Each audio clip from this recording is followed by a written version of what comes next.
Welcome to part 4 of the series on threading and async. Today we're going to look at using a thread pool in place of simple threads to accomplish our task. If you've not seen the first 3 videos, I suggest you go back and watch them. In those videos, we created a simple task that had both CPU and I/O work, and we parallelized it with threads. And now we're going to look at using a thread pool.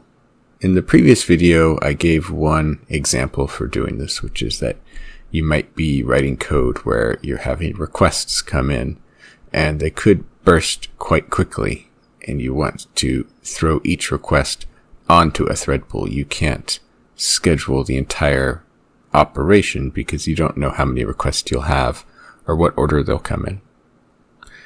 One thing I didn't bring up is, even in that kind of situation, a first question might be, do I even need a thread pool? And that question rarely gets asked, but the results would be somewhat surprising. People usually assume that thread creation is super expensive and that they obviously need some kind of thread pool if they're going to do any multi-threaded work.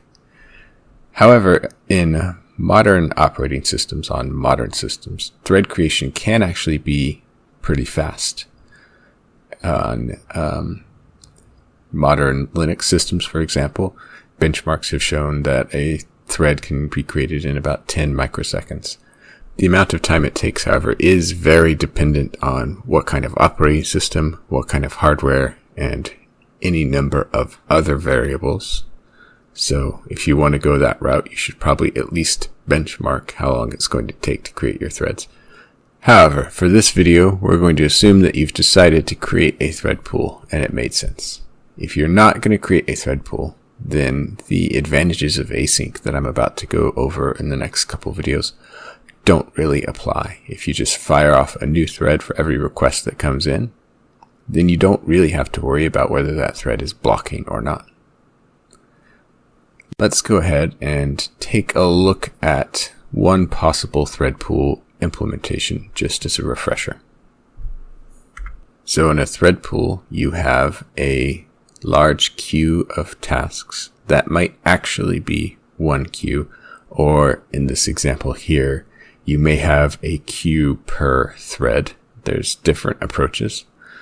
And each thread, as it works, is going to work through all of the tasks in that queue. When it's done with a task, it will pop off the next task from the queue and work on it.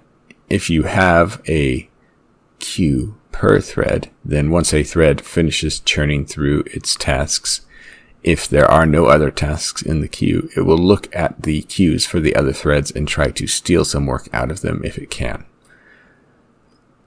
I mentioned this work stealing thread pool scheduler because that's what I'm using in my code examples. I found an implementation online, and I'm not going to go through it in too much detail. Alright, so now we have our first naive approach in the code. For each task, I'm going to enqueue it onto the thread pool. So for every file, I'm going to create a thread pool task, which is going to both read in that file and do the CPU work. It seems pretty straightforward. This is actually simpler than my 2-thread code. I don't have to worry about any queues for communication between threads or anything like that. It would map really well to some kind of web server environment where, task comes in to read a file and you spin it up on some kind of request thread in your pool and let it rip. So let's go ahead and try running it now. Now that we have a lot of parallelism, we're seeing some of our log statements step on top of each other. That's fine. 2 seconds. That is the fastest we've had yet, although it is breaking our speed limit. So I must have forgotten to clear the cache. So let me clear that real quick.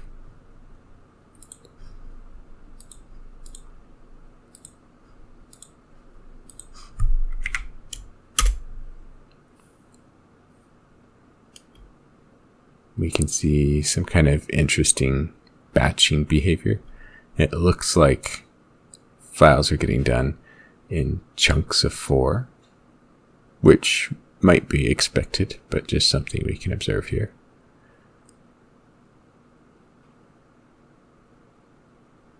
All right, 22.5 seconds. That is the slowest we've seen yet. That is on par, almost the same speed that we were getting when we were doing everything on a single thread, I/O and CPU work on a single thread. So something has gone wrong. I'll let you ponder that for a moment, and then we'll take a look at the visualization and see if we can figure out what's happening.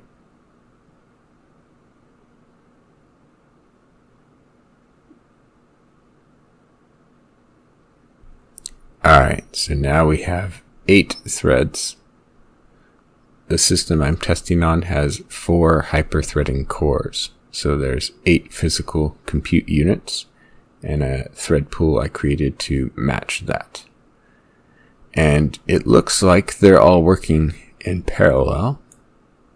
However, it looks like all of the threads are blocked. And if you think about it, what's going to happen is 8 threads are going to kick off at once, and they're all immediately going to make a request to the disk. If you'll recall, the disk is something of a bottleneck. So those 8 requests are all going to get chunked up, and the disk can't process them in parallel, so it will just slow down and dispatch them one at a time as it can. And so you see some of these staggered reads here. You see a few that run in parallel, likely because it's reading in and it had it in some kind of disk cache or something like that. I'm not sure. But there's just a lot of time spent blocked on the disk. And this actually introduces another problem. That problem is we're no longer doing sequential reads. Instead, we're doing these random reads all over the place. The requests come in, and immediately it wants to read file 1, 2, 3, 4, 5, 6, and 7, the first chunk. And so it will go and try and do all 8 of those reads, and since it's skipping around, things aren't going to be in the queue. Read ahead won't work quite as well. You end up with random read performance. And if you remember from our benchmark, our random read speeds were about 10 times slower than our sequential read speeds. So this could be a pretty significant impact on our overall runtime. And there is one other problem with all of our threads being blocked like this. If the only task that we have to service is a task coming in to read a file and process it, that's one thing. But if we were kind of continuing our example here, where this is actually some kind of web server, and we get these tasks that involve processing a file, what if we also serviced a number of other requests, and some of those just used the CPU? Maybe it's to grab something out of a memory cache, or like a login operation, or something like that, where we don't really have to do a lot of disk-based I/O. Well, that request will come in. Let's say it comes in at this point right here, and the hardware is completely idle. We ought to be able to service that request. However, our thread pool is completely full, and we can't handle that request. So having all of these blocked threads is certainly something that could be pretty inefficient if we have CPU requests also coming in. Now, you could answer that the solution to that would be to just add more threads in your thread pool. However, if we're getting up to 100 files at a time, even if we had 50 threads in our thread pool, we would still fill them all up. We could have 200 threads in our thread pool, and then we'd be fine as long as we didn't burst beyond that. But then also, you might be asking yourself at that point, let's just get rid of the thread pool and fire off new threads for every request that comes in. So this blocking all of our threads on our thread pool is going to be a problem. And if you know much about async, you probably can start to see how that might be a solution.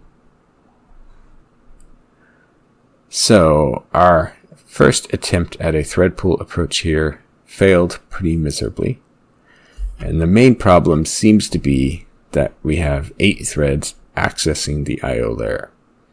In the next video, we'll look at some things we can do to try and improve this. We're not going to get to async just yet. There are some tricks we can do to fix this up so we don't have so many threads accessing the I/O layer at once. Thanks for watching.